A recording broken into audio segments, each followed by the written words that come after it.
আমরা বাজুস থেকে এ ব্যাপারে আমরা ডিসাইডেড যে আমরা আমাদের দেশের মার্কেটে ডায়মন্ডের ক্ষেত্রে কোনো ল্যাবগ্রন ডায়মন্ডকে আমরা এন্টারটেইন করব না।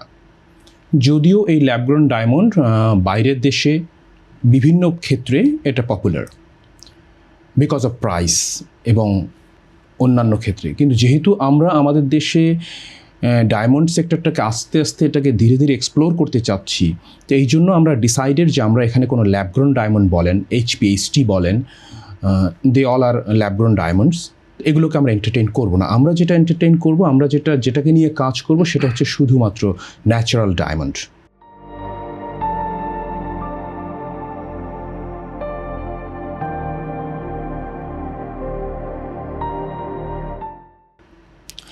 তো ন্যাচারাল ডায়মন্ডের ক্ষেত্রে কখনো কখনো কাস্টমারের একটু কনফিউশন তৈরি হয়।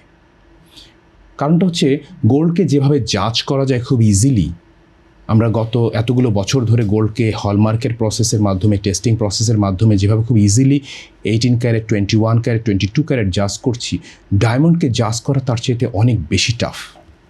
এবং ডায়মন্ড জাজ করবার জন্য আমাদের এখানে কিছু কিছু ল্যাব তৈরি হয়েছে, কিন্তু ওইভাবে ব্যাপক আকারে এর টেস্টিং প্রসেসটা আমরা এস্টাবলিশ করতে পারি নাই, যেহেতু ডায়মন্ড মার্কেটটা ছোট।